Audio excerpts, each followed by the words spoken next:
Welcome to KC Real TV. And yes, this is Football Weekly, and this is where we break down football, the dramas, transfer news, the latest happening in the world of sports. Yeah, Casemiro said he's no longer going to play. He's going to leave at the summer. From Cole Palmer coming to Manchester United to the latest football news, whatever it is.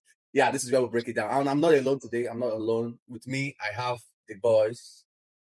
Fine boy Papi and Fred United. Yeah, fine boy. Papi, how are you doing? How are you doing? I'm very, very good. I'm so happy to be here. I'm so happy to be here. I'm happy to be in the list of my ops. You get me?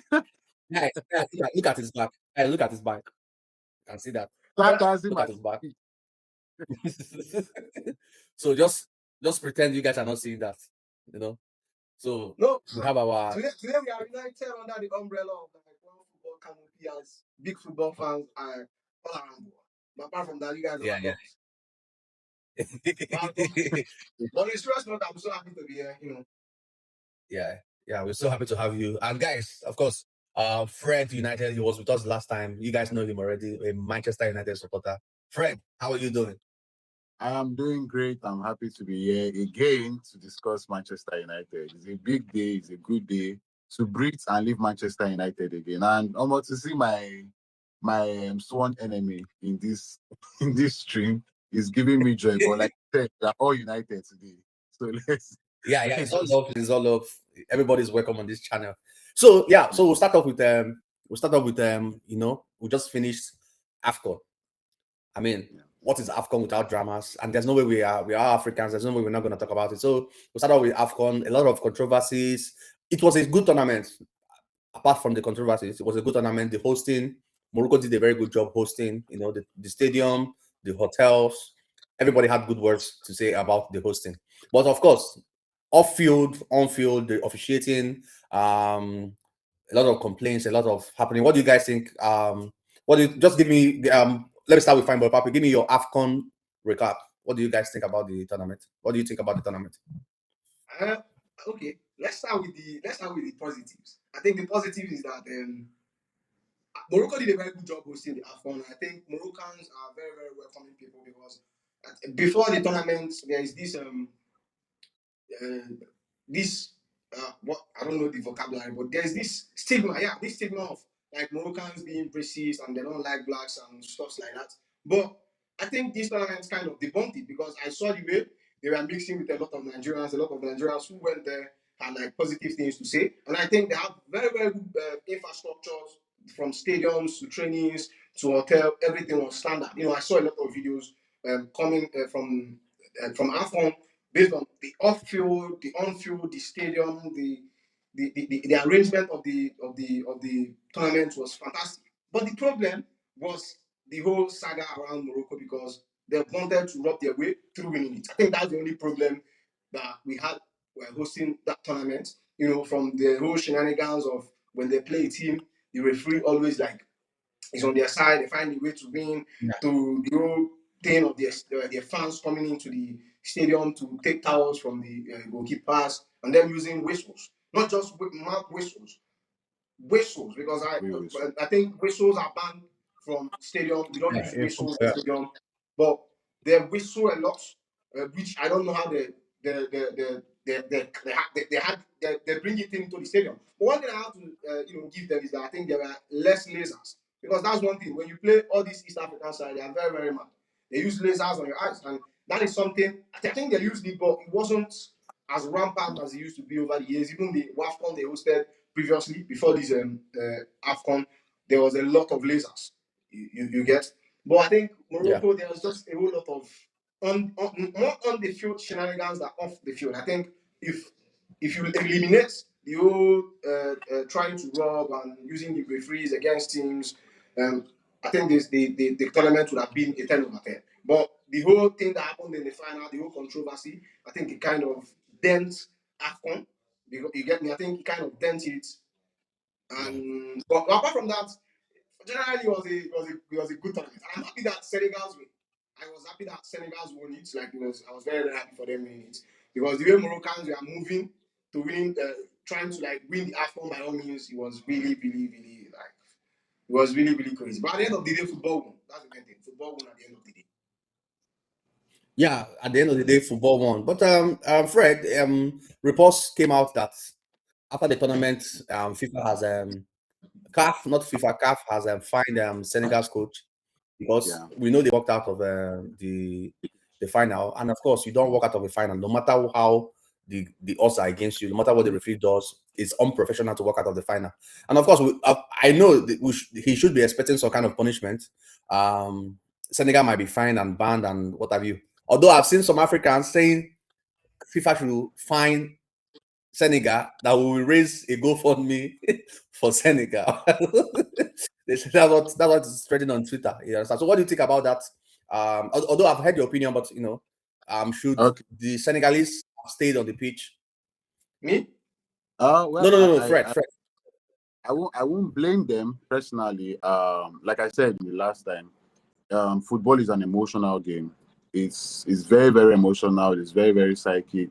Everybody wants to have the advantage, and I don't think the Senegalese acted because they wanted the advantage, or they wanted to destabilize Brian Diaz.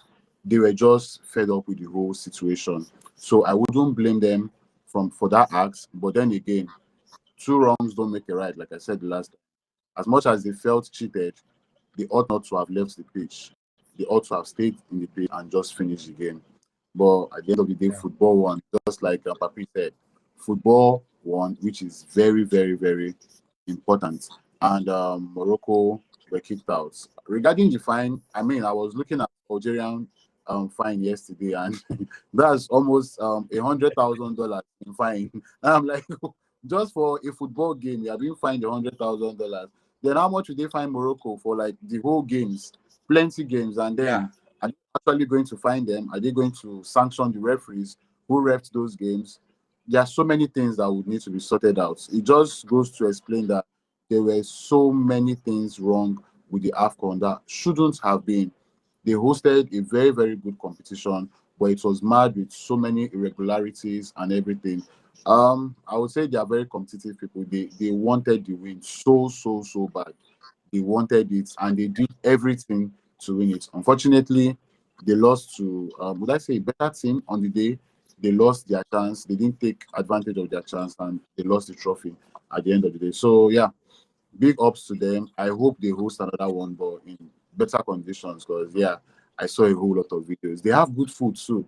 Aside good roads and good infrastructure, they have good food and they're very welcoming people. So yeah, if we can host another AFCON in Morocco, it will be a plus to everybody. Yeah. The organization and the hosting was okay. It's just that it was marred by the shenanigans of the referee and the team. And in 2023 against DR Congo, you can see also Morocco. I think it's like a attitude or character problem. They are Yeah. too competitive. I saw a video where the coach was fighting DR Congo's captain. In 2023 when AFCON was hosted, they lost to Congo and they started fighting the captain. So it's not that it happened because they are in Morocco. This is a character defect that they have showed. You understand? They showed it, Right. and I said we said it before in UKG stream that I was disappointed with Hakimi. See that thing that they put out that somebody was asking for bottled water. Hakimi is a professional. He knew what he was doing. Forget all that is PR. Exactly. He knew what he was doing. He shouldn't have done that. I mean, you're in the world, you're in the eyes of the world, and you're doing that. That's a very sad thing to Hakimi do. is Hakimi is a professional. He knew what he was doing. Picking up that towel and throwing it. He knew what he was doing. Not just him. Is this Sebrilla, the striker too? A Started whole lot fighting of the assistant towel. I mean, who does that? That is unprofessional.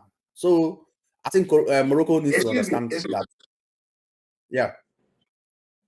Can I add? Like, I understand it's unprofessional, but I think let me be the devil's advocate. I think we kind of did Okay. that. Yeah. I just don't like these fans in affair. I think the whole shithousery is part of football, and I don't know for any other person. Like, I enjoy shithousery. I enjoy it. Like, I genuinely like when I see those kind of things. Like when you try to upset players, annoy them. I think it's the fun part of. I only have a problem with what Hakimi did. I just had problem with the fans participating because the fans are not meant to be involved on goals on the pitch. That's where like I feel like it just becomes if it is between the players and not the fans, because the fans are dominated mostly by Moroccans, I don't have a problem with it. I genuinely enjoy when I see those kind of shit out there. Like, it makes me happy. So I don't think I have a problem with it. Yeah, I think I think that's the major issue. The fact that he was responding to the fans, not the shithousery done by him personally. That was not the issue. It was the fact that it was the fans that were instigating it. And not just the fans. Yeah. Was it the boys or the security and the Even stewards? the They were stewards. fighting. Yes. As in that was just completely utter rubbish. In my own opinion, they shouldn't have done that. It messed up the whole organization and the whole beauty of this tournament. But I'll give it to CAF again because the last Nations Cup was beautiful. Rather, the last two Nations Cup was beautiful. This last one I just finished was beautiful. Let's see what the next one holds for us. Nah. I think this last one that finished, I think it kind of dents the image of AFCON. AFCON is a trophy that has been, questioned. You have heard someone like Jimmy Carragher say is AFCON a major. A man who have put it in a very respectful way, I think is very, very stupid. He has some very sorry, he's not stupid, but he has some stupid takes. Like Jimmy Carragher has some stupid takes. Yeah, you can't look at a tournament where more than like, I'm sure Nigeria alone is like 200 billion, and I know like if you count the whole Africa, like we're up to a billion. A tournament where like more than 1 billion people enjoy, tunes in, Africans all over the world watch, and you kind of downplay it and say it's not a major. That's an insult. And AFCON already have an image. Do you know that AFCON actually both in viewership and I think it's only Messi that is in number of big players. It's better than Copa America. Yeah, definitely. Yeah, it's better. I Did you watch Copa America? Their stadium is like secondary school stadium, very tiny. Like what are you guys doing here? It's only Messi that is there. See, the thing is that how many people even watch Copa America? Because I think apart from people that like Messi, or maybe you like Brazil, no one tunes into like Copa America. Don't come with the wave that AFCON comes. Like AFCON, when AFCON is on, the whole world is on. Like no matter what goes on, the whole world is on. You get me? Yeah, so it was disappointing to see. I mean, it's just like you want to prove Caribbean rights. I mean, you said this is a small tournament and you are fighting in the final. So that doesn't sell AFCON to anybody. You understand? That doesn't sell. That's my problem. Yeah, that doesn't sell AFCON to anybody at all. But you remember, that's AFCON is AFCON. What it concerns us is Nigeria. So let's just talk about Nigeria outing at the AFCON. See, I mean, we scored a lot of goals. Unlike the last AFCON we went to, we scored a lot of goals. Osimhen was on fire, scoring. Lukman, Adams, and Iwobi, JJ Iwobi Okocha was everywhere on the midfield doing what he's doing. And of course, the maestro himself, Ndidi, underrated. You saw what happened in the final because he didn't play. Ndidi, underrated. The glue of the team. Everybody was on fire. And then we got bronze. We got third position. So, Papi, what do you think? Is our Nigeria outing, is it a success or not? Yeah, I saw you singling out a lot of players like you will be. I think you can actually say that for a lot of every player on that pitch. You can say, well, yeah. You can call Bassi, you can call Bruno Emechi, which Ajayi, yes, Ajayi. You can call Osai Samuel. I think for me, Osai Samuel surprised me the most. Genuinely, like I think Osai has a bozo in him. Like whenever we play him, I'm actually scared he's going to commit a mistake. And like he has a bozo in him, he's going to fuck something up. Like he's just that one player. Like you just know when everything is going fine and something is about to go wrong, he's going to come from Ajayi. But Ajayi surprised me, especially against I think Tunisia or Algeria. Yeah. Ajayi, I was like, bro, what happened? He was everywhere. He was good defensively. He was good offensively. But now let me talk about the whole team. I think the Nigeria outing was spectacular. Like genuinely, we might not have won the trophy, but I think that Super Eagles team won the heart of a lot of Nigerians and Super Eagles lovers all around the world. Because the way we played, I swear to God, I've never in my life, I don't know for many years, but since I started watching Super Eagles properly and all my knowledge of Super Eagles, I've never seen us play this one. Like we were good. And I think on a neutral ground, we wiped this Moroccan team. Like I said, on a neutral ground, we wiped this Moroccan team. And it's different for us when you are watching to say, oh, they should do this and do that. When you are playing and anytime you touch the ball, 50,000 people are screaming on you, are screaming at you, Yeah. and you can't even hear because football is all about communication. You can't communicate Yeah. with the next man when there's a lot of noise around you. You have to communicate with your player, tell you, I'm here, move here, wait here, drop it here, pass it here. Those communications are very, very important in football, and that's one of the reasons why I think we crashed out in the semis. And I think if we meet any other team, maybe minus Senegal, because you said maybe the best team. I think Senegal is the best team. When you come, even when you match it player for player, technicality, they have the best team. Like player for player, even their bench players are solid players. If you look at the players, very, very solid. You get Nigeria. Nigeria is one of the best teams in Africa. Like our outing was very, very solid, genuinely. And there are talks of Richel not hitting the targets and stuff like that, bro. Like I think the man didn't lose because he lose because of circumstances beyond it. But Nigeria outing this tournament is very, very encouraging. And I think in as much as like it kind of begs the question, why is this team not going to the World Cup? You get me? Yeah. Yeah, it does. It does. It does. And yeah, Fred, let me have your take. I would love to give credit to these boys. Excuse Honestly, me. once again, they've surprised me and they've made me enjoy AFCON to the very, very top. They've made me enjoy AFCON again. I would like to give them credit for their professionalism.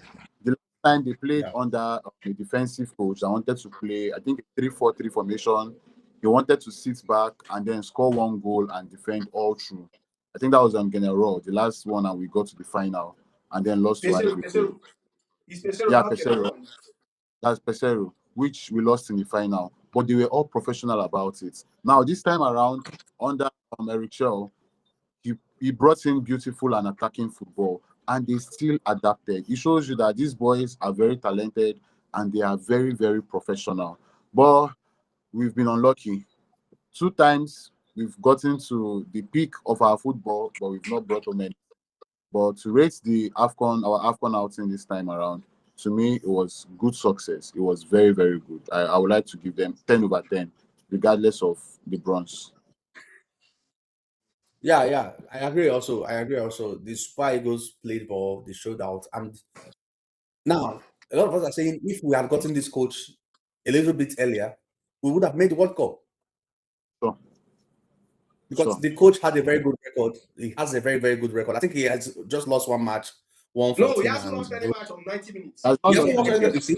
He hasn't Has lost not any You lost match see? on He 90 hasn't minutes. lost any match. Hasn't lost any On match. 90 minutes. On 90 minutes. You know, this is what we are saying. If we had gotten this coach earlier, we would have made the World Cup. And that begs the question, bring me to our next point. Should Nigeria keep Eric Chell? Should we keep That him? is a question. Listen, that's not a Yes, question. question. It's an We answered should be, question.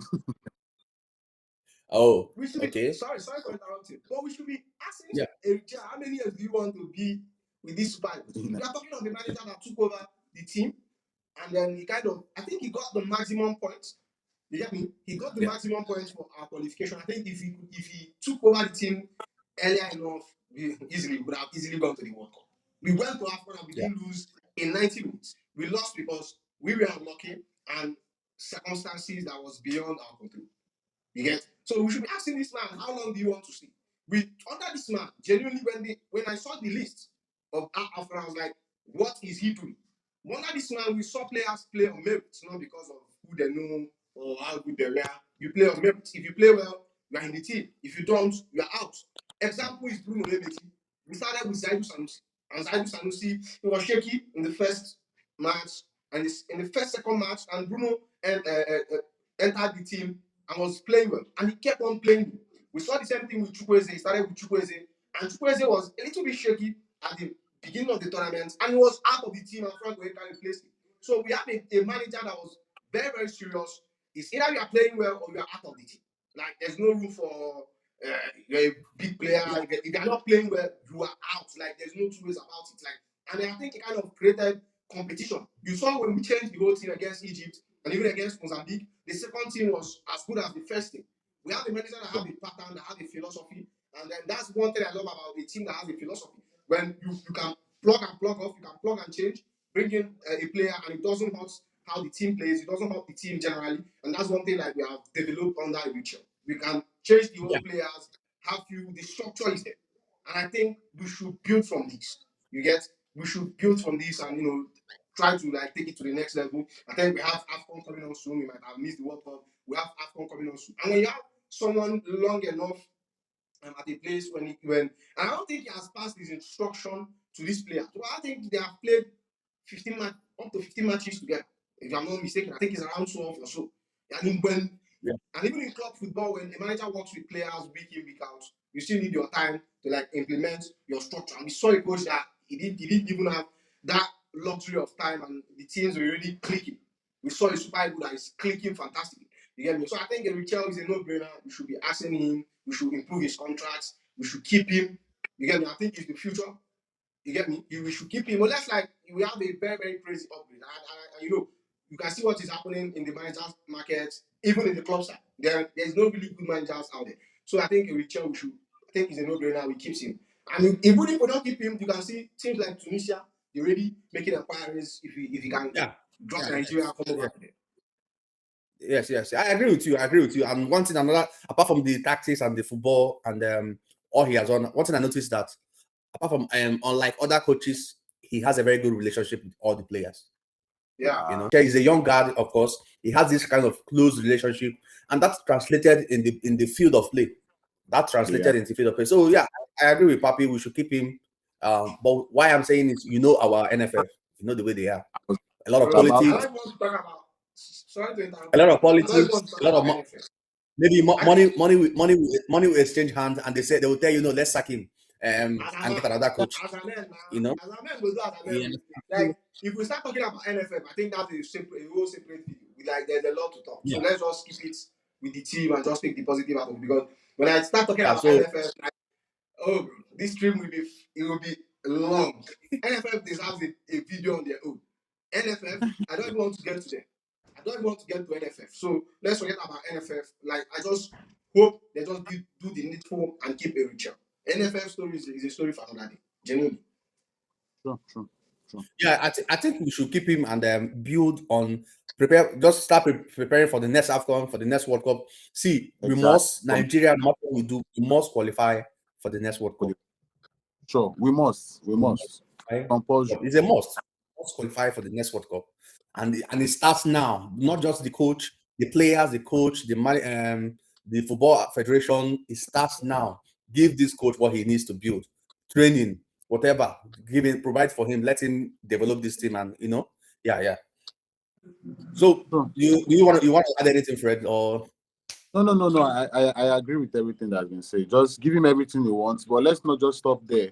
Let them also pay the players their bonuses, so the players will be willing to play with their full strength and their mind. So that's very important. Yeah. I agree. And of course, let's leave African football. Let's talk about Manchester United. Let's go to the Premiership. Talk about United. On the big news that came out yesterday is that Casemiro's is Casemiro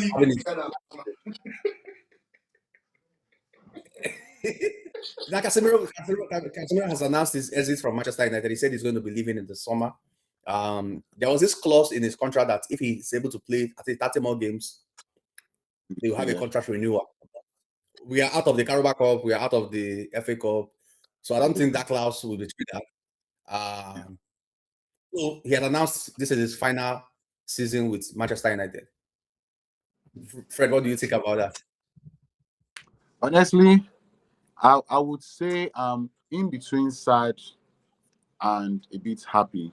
I'm happy because normally he's among the first persons that will shift blame to, because he's supposed to be a leader in the team.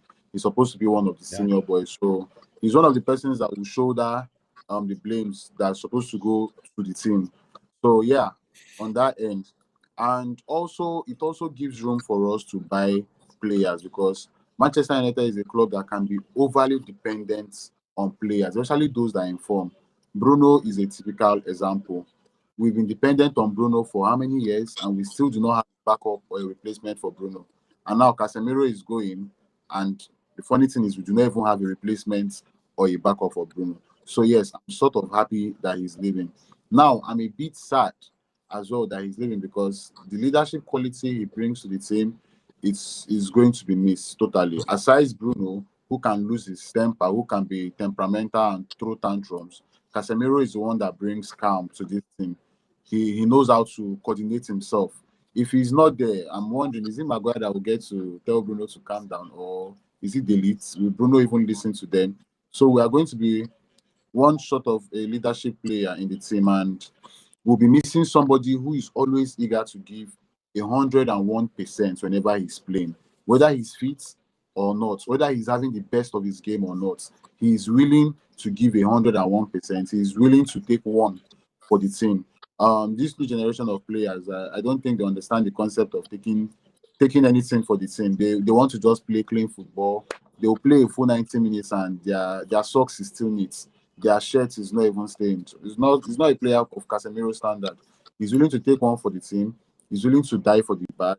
He's willing to do a whole lot for the team. So we'll be missing him in that respect. And lastly, he has been a player I have always respected. Even when he was having his worst season for Manchester United, I always believed he was going to come through for Manchester United. Now that he's going, I'm looking at the future and I'm trying to look at other clubs and the transfer market, and I'm thinking who is going to be a like-to-like replacement for Casemiro. And honestly, there is nobody on the radar that fits that bill for me right now. So that's where my sadness peaks. But let's see what happens. Yeah, I agree with you. I would have preferred Casemiro to, reduce his salary to like 150 or 120, then stay 1 year extension. Like you said, leadership. Try to be a mentor to some of these young boys that are coming up, or any player that will buy. Minor is there. Try to mentor them. But I don't know what happened. I don't know the business. Maybe it's the business part of it, or I'm hearing rumors that it has been agreed even before Amorim Yeah. was sacked, Yeah. that he was going to go. But like we said, we are going to miss him. He's a calm head. He's a professional. I think that's what we'll miss about him. He's a professional to the core. You don't when he's benched, you don't see him. 5 time Champions League winner. You don't see him come and throw tantrums that why am I on the bench? Why are you not playing me? He was benched for several games. What did he do? He put his head down, worked hard, and now he's undroppable. He's undroppable from the team. That's what That's we it. love about him, is professionalism. So we are definitely going to miss him in that team, and I wish him all the best. Papi, what do you think about Casemiro announcement that he's leaving? What do you think? Just give me a perspective from a Chelsea fan point of view. If I give you from a Chelsea point of view, then Sorry, sorry, sorry, sorry, sorry, But if I'm sorry. giving you Give from me a football fan, sorry. genuinely, Make I talk am. Make I talk am. Give me a perspective. Give me a okay, perspective.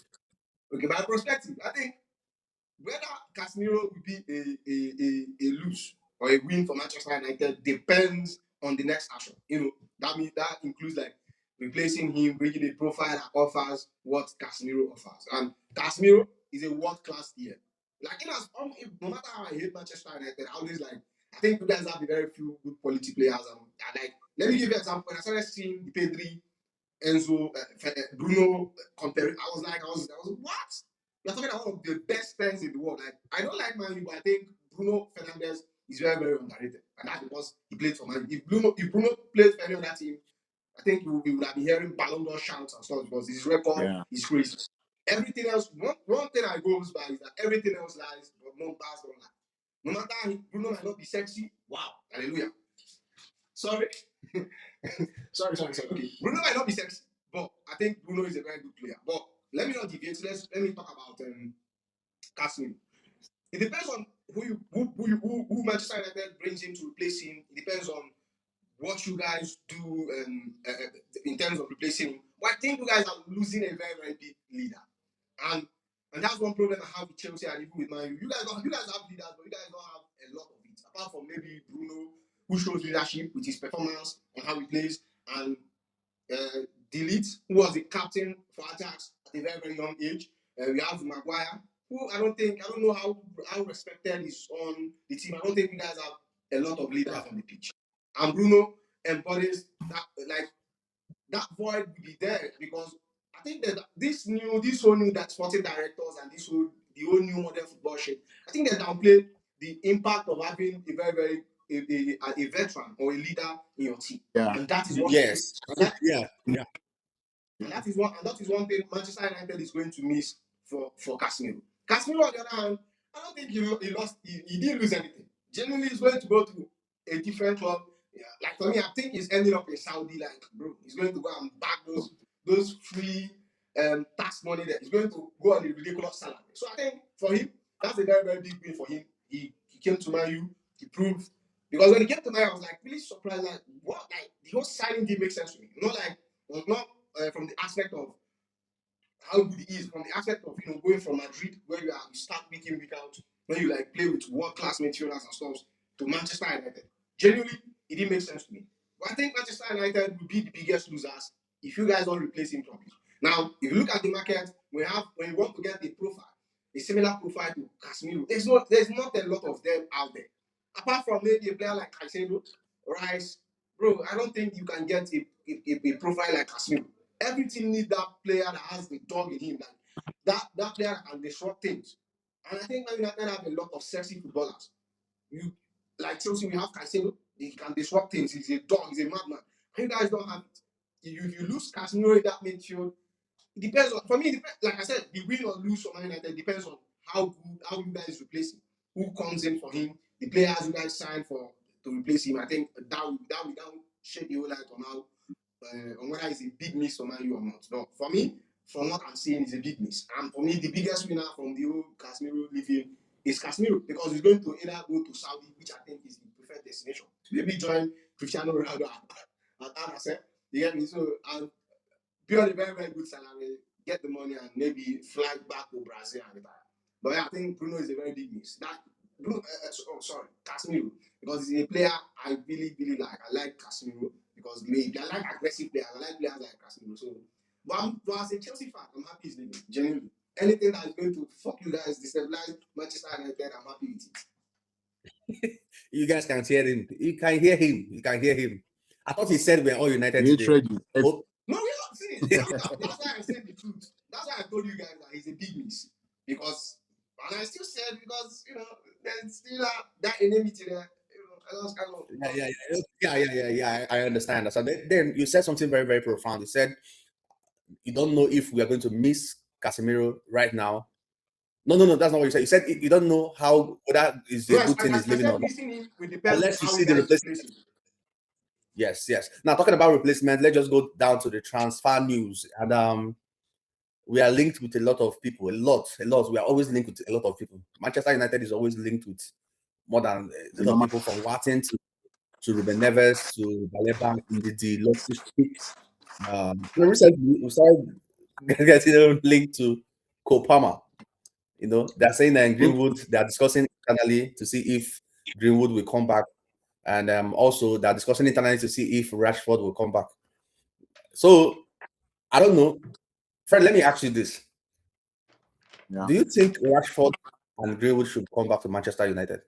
And guys, also on TikTok, I just went live on TikTok. So guys on TikTok, you can drop your comments in the comment section. Do you think Rashford or Greenwood should come back to Manchester United? If I'm being honest, neither of them. Personally, for Rashford, I do not even want to see him close to Carrington. It should not be anywhere near Carrington because the circumstances in which he left, he's a player I admire. I love Rashford. Though sometimes it seems like I speak with a whole lot of prejudice when I talk about Rashford, but I do not hate him. But with the circumstances which he left, taking a pay cut to go to Barcelona, wanting to try and prove himself in Barcelona, that's a whole lot. And then he spoke about suffering in Manchester, which I do not blame him. Having different managers come in and bringing their new ideas to you and try to make you do things in a different way or change the philosophy, it can affect some person. And he felt like from what the interview he gave, he felt like it affected him, which shows that he's not an elite professional. Because if all of that is affecting you, then I wonder what kind of professional, regardless of the situation of where you're playing, you should be professional and play your game, adapt to every situation.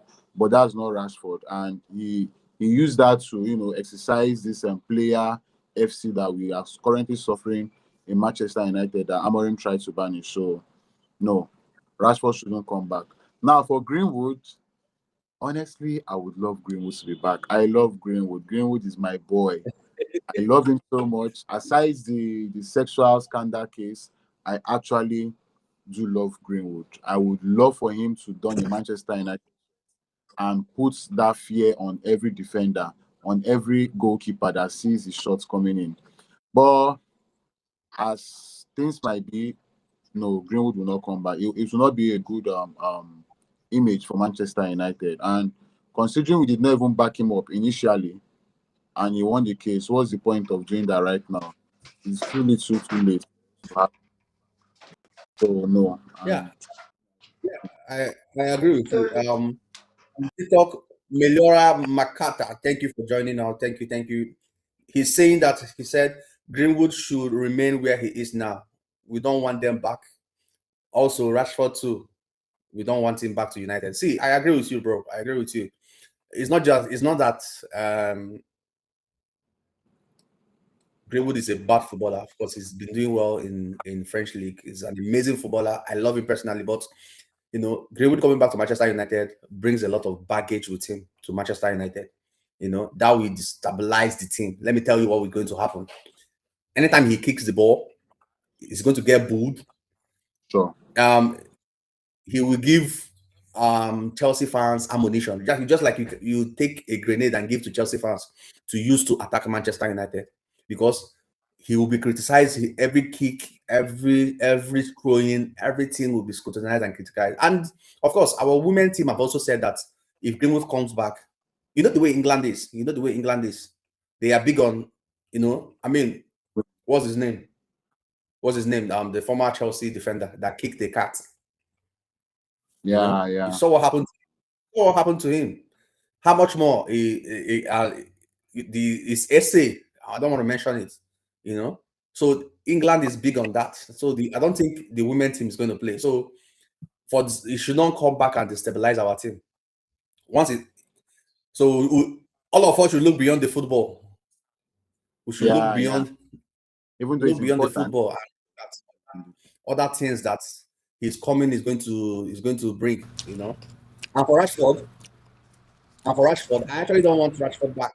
I don't want Rashford back because Rashford came and started doing interviews and saying a lot of things. He had a lot of things to say about Manchester United.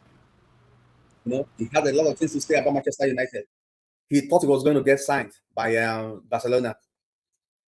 I mean, if you say those things, there's no way to come. And Makata said, "We need new players. Let the old ones go." I agree, because if you must rebuild what we want to do, the rebuilding starts now. If you must rebuild, you have to let the old players go and get new players. You have to let the old players go and get new players. Yeah. And also a lot of stories about Ruben Neves. I'm hearing that what is holding the deal is salary. They've not agreed about. It's demanding a very huge amount. Anybody that wants to go to United must demand for a huge amount, of course. We are now their cash. So that is what is holding up that's what is holding up that one. And also Watson, Anderson, Baleba, there's no news. United are keeping their fingers crossed and waiting for summer. I heard a rumor that Watson said for 80 million he's considering United, or he said we need to qualify for Champions League first. I don't know how true that is. Yeah, he said, I don't think anybody is coming to Manchester United this January, if I'm being honest. I don't think we'll sign anybody. I don't think the board will actually prepare to even sign any player this January. I don't think it was in their plan. They already stated they were only going to sign attackers last summer, which they did. If they were going to sign anybody in January, I believe they would have mentioned it in between. But I think the only thing we heard, or the only person we heard they were trying to sign, was Semenyo, who eventually went to Man City. So I think we should just chill and just wait till the summer to see what is in store for us. Yeah, and the Cruises is saying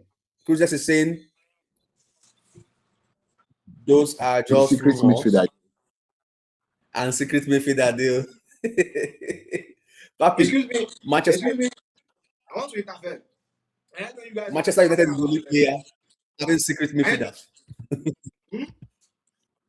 I They said want to Manchester sign United is the only Okocha. club. I know you guys were discussing about potential return of Greenwood and Greenwood, Rashford.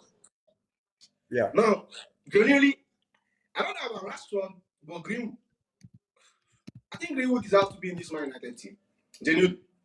I think he needs, apart from the off-field issue based on the whole alleged stuff with his partner, I think Greenwood is a solid player. You get me? And everyone is acting like I know what he did. I'm not trying to justify what he did, but everyone fucks up. You understand? Everyone fucks up. And that is what if the woman that he allegedly, you know what, he gets essay. The woman he allegedly essay can forgive him and they're living together and they have kids. Right now. I think they have two right now, can forgive him and they live together. And I don't understand why the football world can't forgive him, especially Manchester United fans. And Manchester United fans, some of their fans, because I heard from what I heard is that the female team said they felt uncomfortable with him coming to Carrington and training. They're not comfortable that he's there, and that was one of the reasons Manchester United sold him. And it looks like Manchester United never, from what I know, I think Manchester United never wanted to sell him, and that's why there was a heavy sell-on clause on his deal, and there was even a buyback clause. And Greenwood, we all know like how terrifying he was when he was in the Premier League. He was very, very, very, very good. Like he would have gone down as a legend if minus the whole thing that he would have gone down as a legend. He's a solid player. Like I would take Greenwood in a heartbeat. Bro, this is a player he can play as a 9, he can play off the wing, he can play as a 10, a very, very solid player. So I think if there is any way Manchester United can call him back, I think they should take that chances. They should take the chance of bringing him back. Okay, He's a very, very solid player. do that. You saw Greenwood, you go buy Garnacho. Why didn't you buy Greenwood? That's the thing. See, that's now I see the whole branding thing now. The whole branding, they no one upset the fans. Now why they no buy So it's Man U fans. You want to upset Man U fans now. Make our women the best. So that's you want us. no. You see me personally, I don't if it's like I said, I would take Greenwood in a heartbeat. There's why a lot of big Okay, teams they go around that Greenwood deal. You get me? When okay. Greenwood was sold for 40 million, it was not United sold it for 40 million. For a player that has the talent he has, bro, is what Greenwood is a at least minimum 80 million player, 80 million pounds player. Let me tell. Minimum. Let me tell With you. the amount of Let me talent he tell you. has. But Let me tell based you. on the whole Let me tell you. essay and shit, like a lot of teams would Yeah, like yeah. to upset the fans and sign him. That's the reason. Not Yes. because of, Let it me doesn't tell you. Let me nothing tell you. it Man. Let doesn't me have tell you. anything to do with footballing ability. Yeah, nobody's talking about his footballing ability. Let me tell you, Mbappe. If Mbappe like this now should be worth like 150, 200, right? Mm. If Mbappe have SA charge, that's evidence, video evidence, this thing, nobody can buy Mbappe for 10 million. His career is over.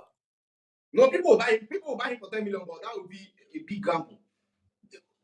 They bought Greenwood for 40. Greenwood was sold for 40. After they bought Greenwood because the person don't come out and say, don't worry, I've dropped the charge, it's innocent. You know, some countries don't send, but as long as it's England, you know the way England is, UK. You understand? So that's like nobody's talking about it.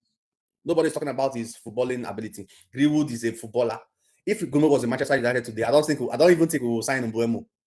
And some people that we sign, we won't sign them. You understand? He's a footballer, he's a proper footballer. So and also Loftus Cheek. I don't know when that one started. Look at the kind of people that Manchester United is linked with. He's laughing. Look at him, he's laughing. I said, wow, I heard that news. Loftus Cheek is a player that used to frustrate me when he was at Chelsea. Like, he's a player that used to frustrate me because you know my problem with him. It's not like he's a bad player. I think Loftus Cheek, when he was coming up, solid player, Rolls Royce midfielder. He started as an attacking midfielder. Then I think he had this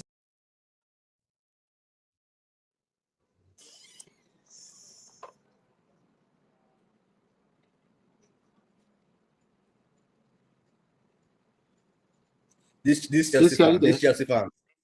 I'm here. his network. He's freezing. So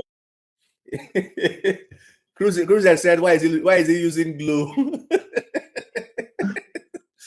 Why is he using Now glue? Chelsea, So Cruiser is saying Giggs had scandals, but United protected them. See the difference between Giggs yeah, and Cantona and Greenwood is that, see, if you're moving to the west, they will tell you first of all, anything they do, no do them against, see, cat and dog and woman, no try them. You understand? You can meet a fellow man, you can use stick and hit the man on the head. No problem. You see, don't can do anything, say woman, sexual assault, domestic violence, or cat. The media will punish you for that. You understand? That's the difference. That's the difference. That's the difference. not just that. Not just that. Yeah, I feel like we failed on a different level. Like Manchester United as a club, they failed during Fergie era. Do you know that this Giggs stuff did not come out until he retired? There was nowhere that it was heard. There was nowhere it was seen. He found a way to nurture these boys, not just on the pitch, but outside the pitch.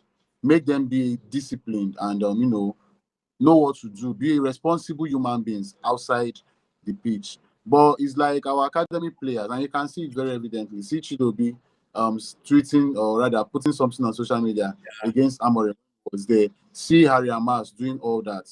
Nobody sends again. There is no responsibility. There is no discipline among these boys. So they can do what they feel like they can do. And it's quite Yeah, poor. So I feel like we failed on our own as a club to nurture these boys I very well. agree. And that's why he went Yeah, in this trail. We lost the I, talent. yeah, I agree. News is saying that why Gallagher didn't come to Manchester United is because we wanted him on a loan, and Atletico was looking to sell permanent deal. We said no, we wanted loan, and that's why he went to Tottenham. Tottenham wanted to buy him on permanent. What's other news? Then Cole Palmer said rumors Cole Palmer to Manchester United. You know, and he was asked. He said Manchester United should go and buy him on FIFA. If Manchester United wants to buy him, they should go and buy him on FIFA. I feel like we can buy him. But We can buy him if we are serious, but we are not a serious club, so I don't think we'll buy him. yeah, but I don't think we should go for Kopama, even if we want to buy. Let him play. See, I don't think that guy is fit anymore. You understand? Let's not buy another Mason Mount. I don't think he's Yeah, fit. He would have been a very good replacement for Bruno. If at all we want to sell Bruno, after 1 year or during this summer, he would have been a perfect fit for Bruno. But that guy is not fit anymore. He's not fit. well, If he must come. I feel like he's having internal issues with the owners of the club as well. I heard that on one of the lives that he's having personal internal issues with them. So they always use this injury, just like Menu.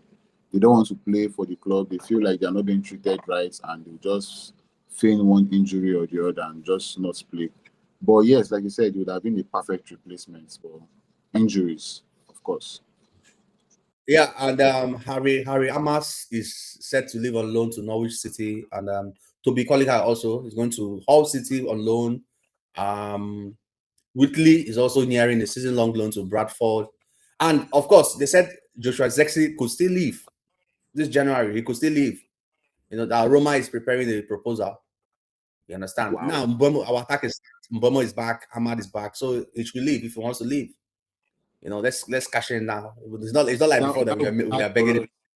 He should not leave our beg. If he's leaving, we should buy a striker. I honestly felt at the beginning of the season, I said instead of buying Shesko, that was my own opinion. Instead of buying Shesko, we could have just left Hoyland and sell Zegzi and bring in a more experienced striker. We went ahead to get Shesko, and then we saw, or rather, we loaned out Hoyland, but we still left Zegzi, who is a 9.5, but not a striker in quotes. And it's just Sesko. We are leaving him out there to go and dry in a Manchester United team that is not yet at its peak. There is nobody he's learning off from. And if there's one thing the old or the ex-players have been saying is normally during Fergie's time, you have like an older player whom you learn off from, Yeah, who's showing you the ropes. understood. But yeah, Shesko does not have that. And he's just out there. If he's not performing, the fans will come for his neck. And before you know, he'll start feeling depressed and performances will just keep dropping over and over. So if you are letting Zexi, you should go and get an experienced striker. But this board and the ideas is just suffocating for me. So I don't know. Yeah, I agree with you because in a lot of the lives I've been seeing playing Burma as a 9, bench Sesko, I was like, hey. I mean, Sesko has he scored in back-to-back games. Why are you benching him? We benched him. Let me say this here. You remember when Amorim played Mboma as a number 9? You remember what people said? Yeah. Remember what they said? This guy is clueless, playing people out of position. He's Mboma in number 9. Now, Carrick did the same thing and he's a genius. All of a sudden, wow, what It a was ball. okay. He's a genius. Welcome to the club, Manchester United. Where agenda You know? flies. Agenda is You I mean, understand? So, I bet this people I know. Chelsea fan, My son this Chelsea fan. finished. I don't know. I don't say my son finished. My son finished. That's I talk. Your son Nobody feels, but respond. he use glue. I can't see my. Yeah. They use glue. The guys, guys, Now, don't. now see, and I get my Wi-Fi. I don't trust my Wi-Fi. Now I'm here my phone, so I don't trust my Wi-Fi because that Wi-Fi network be shake sometimes. Now so I see make I sub normal this thing. You dey see me? No, we're not saying it's dark. Fuck. So as I was saying, as I was saying, Baba no. yes.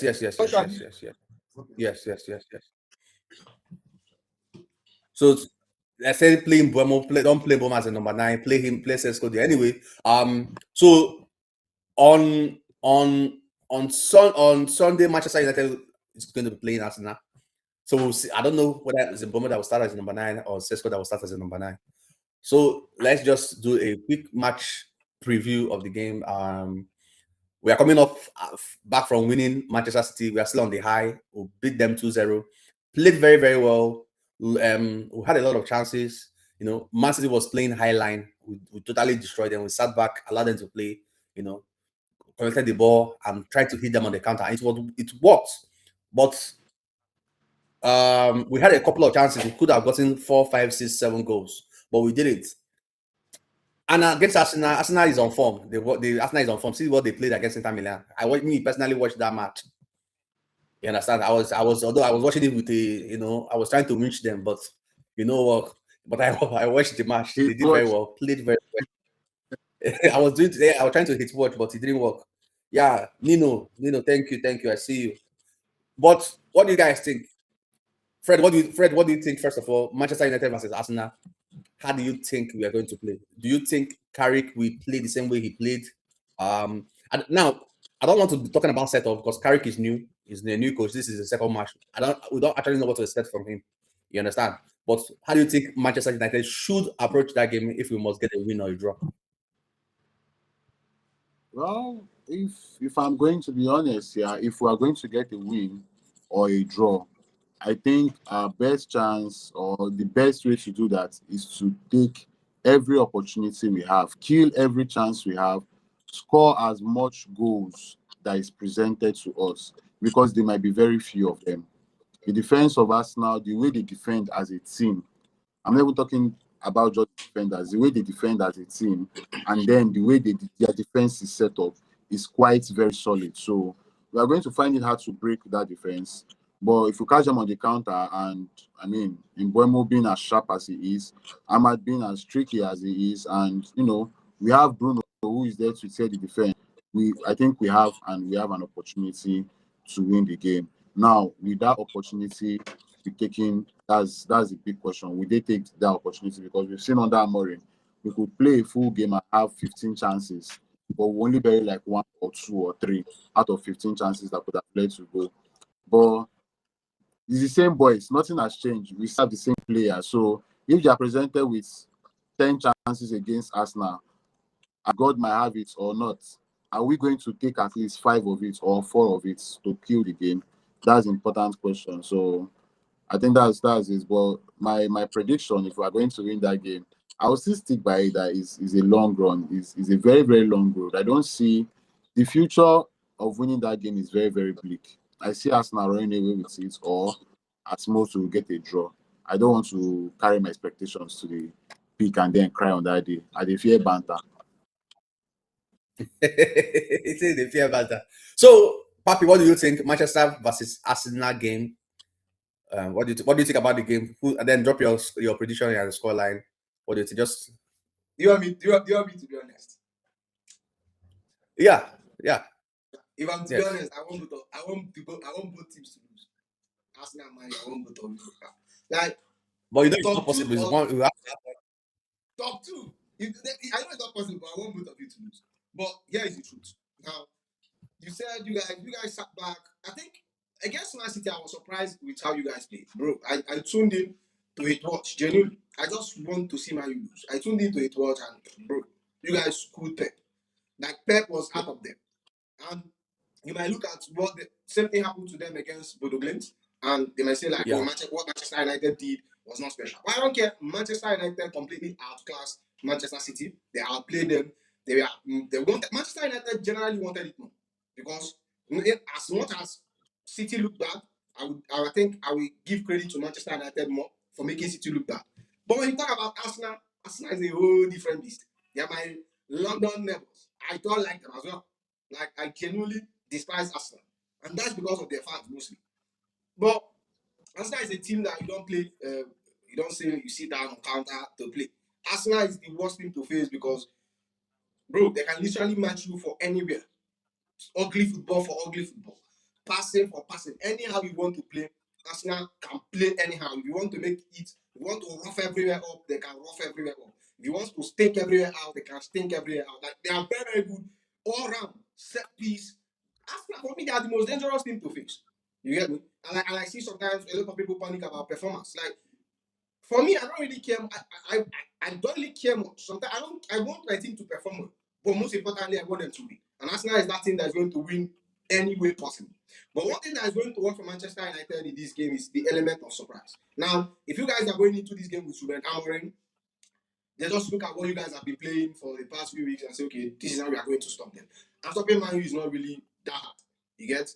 You guys will come with the element of surprise because no one is going to know how Carrick is going to set up. He hasn't played a lot of matches. So Arsenal themselves, they should prepare for all scenario, anyhow Manchester United come into the game. So the only thing that work for Man U is the element of surprise. Surprise them with just play something out of the book. Just that's the only thing that's going to work for Man U in this game. You get me? Because I don't know how Arsenal don't know how Manchester United might set up under Carrick. Because I know they're going to set up in a different way. Another thing is that one thing I would give to Manchester United is that when the CB teams they turn up. Like for the past 2 seasons, we have seen for even last season when Liverpool won the league, they came to Anfield. Manchester United drew at Anfield. You get going Papa. Manchester United drew at Anfield. Manchester United we take like for example when we played Chelsea at Old Trafford earlier in the season, regardless of the red card, I was very very confident that we are going to kill you guys and you guys take the points. So Manchester United has always turned up in all in these big matches. It's always the small matches, the Greensby, the Leko matches. They are always the toughest one for Manchester United. Another thing, if you watch the first leg against Arsenal, the first match of the season, Manchester United they are really really good. They played well, but I think Arsenal had just one chance and they conceded it. But for me, I don't know who I want to win genuinely. I don't see Man U winning it. But at the same time, I think Man U have the quality to go at Emirates and get a point. But winning at Emirates is tough. That's a tough ask. The best Manchester United is going to get in this match is a draw. Like that's the best. Like you guys are not getting more than a draw. Like a draw is the best you guys can get in this match. But if you ask me to go to my scoreline now, that's the tough part. Because me, if Man U win and let's say we win Crystal Palace, we're almost still the same point, and you might still be ahead of us. If Man U win, they'll be ahead of us with 1 point. You get? If we win Crystal Palace, if Arsenal win, they are going to run away with the league. I don't want Arsenal to win the league. Like you and me, we are not ready for Arsenal to win the league. Genuinely, we have to leave this internet for the like, At all, we don't want Arsenal to win the league. Never. See, they are going to traumatize us. Years of banter and abuse, bro. They are going to unleash the internet. You are not ready for. Yeah, continue. You can continue. Did he pause? Oh, shame. Internet. I think he has paused again. Okay, guys, internet is crazy. Internet is crazy. It's a whole So, different ball. like you were saying, I of course I know the Chelsea fan wants. He's thinking about their position on the league. You understand? But like, from everything he said, the draw is very very good for us. You know, is Arsenal. Arsenal is on form, and Fred, you said something very very important. Against Man City, we had a couple of chances, and we were just able to score two. Against Arsenal, we won't have that kind of chances. Their defense is good. That's always my You know, problem. We won't. we can get one or two. Then we need to be clinical. If you get one, take it, and the match can end 1-0. If you get two, take it, end 2-0. Not against Man City that Bob was playing defense, and then the other guy, that's Ahmad and Bomo, we are having a field day. You can't do that kind of thing with Saliba, Gabriel, is it Ben White or Ben White? Yes, you can't do that with Declan Rice, Mendy. You can't do that. You know, with Not possible. Mendy and Declan Rice, you can't do that. They won't give you that kind of opportunity. So if you get one, maybe free kick, corner, whatever, try to take your chances and try now to defend. And of course, we should avoid. We should try everything possible to avoid an early goal. Don't allow us not to score first. That's something we have to. It's something we have to look into. We shouldn't concede first because I don't think that mentality that Ruben Amorim was trying to actually build, in which when we concede, there's still a chance that we'll come back into the game. I don't think he stayed enough to implement it to the end. So Yeah. I really do not know if the players hold it on their own individually. So we shouldn't concede first, honestly. It will really bring us down. And I think the good news, guys, almost all the whole squad is back. Mazarawi is going to be available for the match. Ahmad is available. Mbuemo is available. Delete has started training, but I don't think he's going to play. Light training. I don't think he's going to play. So, yeah. So Manchester United has a full squad, and that's an advantage. You have a full squad to face Arsenal. Maguire coming back the last match. We know what he did to us. Very, very, very important for that win against Man City, and it's going to be important for the match against Arsenal. And then, of course, Casemiro, Mount, everybody's available. You understand? So Carrick has the players to choose from to play to try to get a result, either a draw or a win. So let's talk about the Chelsea and the Crystal Palace game.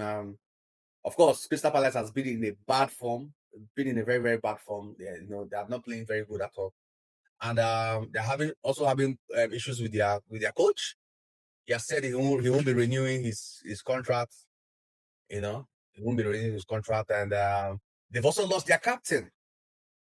Maguire has moved to Man City. So I don't like Chelsea, but I know they're going to win this weekend. It's sure. Yeah, but guys, I'm not telling you guys to go and stick on Sportybet. Don't say Casey said you should go and stick on Sportybet or anywhere. At your own risk. But if you are looking at it, I think Chelsea should be able to overcome this one. But Chelsea too is suffering. They're having their problem. New manager. They've not won convincingly in the last two games, but they won, which is the most important thing. They won, although not convincingly. So what do you guys think? Fred, what do you think about it? Then Papi will go because he's a Chelsea fan. I know he will say a lot of things. He has a lot to say. So Fred, start. What do you think about the Chelsea Crystal Palace game? For me, I think Chelsea has the ensure they are supposed to win convincingly this time. They should win convincingly because Crystal Palace are going through a whole lot. The team is going to be disoriented at this point in time. So Chelsea has the advantage and they should be able to take advantage of this. But like we know, Chelsea have their own struggle. This is the new manager and I think he's still coming to terms with the players and how he wants to play and all of that. So it might be a bit difficult for them to implement a whole lot of things this early in his career as a Chelsea manager. So that's it. But generally, I think Chelsea should win. At least a 2-0 win. A 2-0 win should not be hard. Yeah. I agree with you. So, Papi, what do you think about the Chelsea versus Crystal Palace game? For me, I think we are best time for us to like play Crystal Palace and like you highlighted, they are a team in disarray. Like they are everyone is leaving. I think the whole problem didn't start from Gehi leaving, but I think Gehi was like the camel. How did I used to say it? Like Gehi was everything that he collapsed everything. It started from them losing Eze in the summer, and if you have been paying attention, there are rumors of Mateta himself wanting to leave and join Juventus. So I think now the manager's head is gone. The players are confused. See, this is the best time to play them. You get me? We are in the perfect position to capitalize and take 3 points, and it pushes us further for us qualifying for Champions League next season, which is very very important. And when you talk about us not winning convincingly, yes, that's true. Against Pafos, our performance was boring, bro. I slept off against Pafos. Against Pafos, I slept off. Like, bro, I literally slept off. Against Brentford, the winning wasn't convincing. You saw the both goals. The one came from error, one came from Brentford trying to clear the ball, and then the other came from a penalty. So we haven't been winning convincingly, but most importantly, we have been winning. And the whole new manager coming. But I think confidently we are going to win Crystal Palace. I think we are definitely winning Crystal Palace this Sunday. I think so. I hope so. Because one thing is that Chelsea, we always pull off surprise. When you expect us to win, we lose, and when you expect us to lose, we win. And this manager so far so good. I think he hasn't been doing bad. You get me? I think he hasn't been doing bad. I think his record, he hasn't been long, but his record has been good. He has only lost one match, which was against Arsenal, which was a 3-2. Yeah, but I think for the 4 matches he has scored, he has 3. He beat Charlton, I think Charlton in the FA Cup, and then the one in Premier League, one in Carabao Cup, and one in Champions League. Generally, it's good, but I think the team we improve from here. So I think we're winning Crystal Palace. Like, genuinely, we are winning. This is the best time for us to get them and beat them. I think, are they playing today? I think there is Europe today. Sorry, yesterday.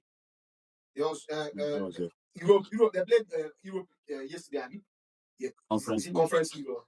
Yeah. So they have a team squad. The squad is not large enough, and they have to play twice a week, and that's one thing a lot of their players are not used to. So I think we should pick them up, get the 3 points.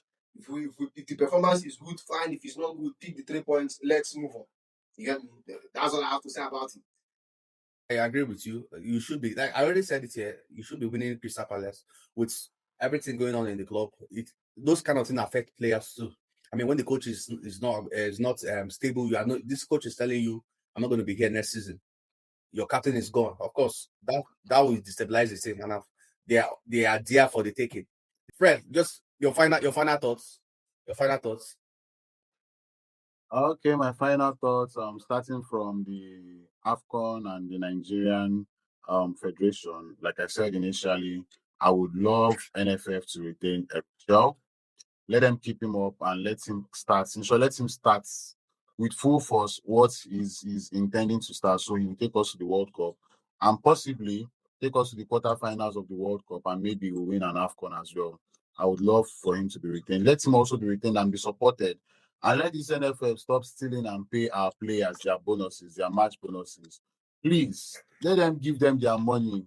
They've stolen enough. They should just pay them. Haba. Well, moving on. Casemiro still hurts. He's going to hurt me. Even if he was going to leave last season, I was going to be hurt. I'm still hurt. Yeah. I hope we get a good replacement. And not just one, 2 replacements. The same thing for Bruno Fernandes. We cannot keep having players that we rely on too much, being just that. We don't have a backup for them. We don't have trainees under them. Nobody from the youth system learning under them. Nobody in the first team even learning under them. We just have different species of players, and we expect managers to keep coming in and performing miracles. This is not Merlin. This is real life. It's not going to happen that way. So let the board start doing what they ought to do and do it the right way. Now, finally, I hope we get the win against Arsenal. I really hope we get that win. I cannot afford to see Arsenal fans smile near me. They can banter and they are very evil people. I would cry. So no, I don't want them to win. Let us just win so that they will keep short. At least for the next 3 games, they'll be quiet. All of them around me will be quiet. Those are my final thoughts. Okay, thank you so much. Papi, give me your final thoughts. I genuinely don't have much to say. You get me? Yeah, Yeah, of course. Yeah. I just hope we win, and I hope you guys lose. Yeah, that's just it. We can't lose. We are going to win us. Bro, Okay, but if you guys okay, win okay. Arsenal for me, if you guys win Arsenal, I think I'm eating both ways. I will cook Arsenal fans for bottling it. If you guys lose, I'm Exactly. going to fry Manchester. See, I have a lot of Man U fans, but my problem is that you guys are going to get you guys are going to get giddy a lot. Like you guys will start moving mad. Imagine beating Man City and Arsenal at a go, bro. Whoa. Internet no content Now, also. as in, now we go get internet.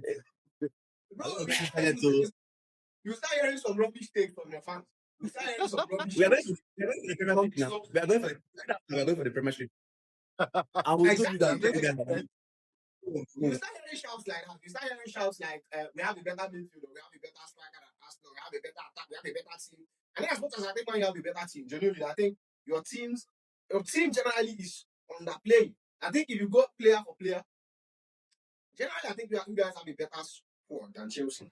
A better quality. Let's not say better squad. We have a better squad because we have more depth than you guys. But you guys have a better quality. Especially in your starting 11. There's too much quality in Manchester United starting 11. But yeah, I'm not ready for that chat. But if Arsenal lose, good. They come down to 4 points if City capitalize on it. But if you guys win, anywhere it goes, I will be eating. Definitely. Anywhere it goes, I will be eating. Okay. Thank you so much. Anyhow it goes, he will be eating. Spoken by Yeah. a Chelsea fan, guys. So so it's fine. Thank you for thank you today for the stream. Fred United, always a pleasure to have you. Papi, thank you so much. I appreciate you guys being here and supporting the live. Guys, just do all you can. Follow them on TikTok, on YouTube. Follow them, watch their channels. They know their stuff. They give good content. You understand? They talk the way it is. So do well to follow them on their channels. Fred United, search for them, Fred United and Fine Boy Papi. So till next time, I'll see you guys. I'll see you guys on the next. Thank you so much.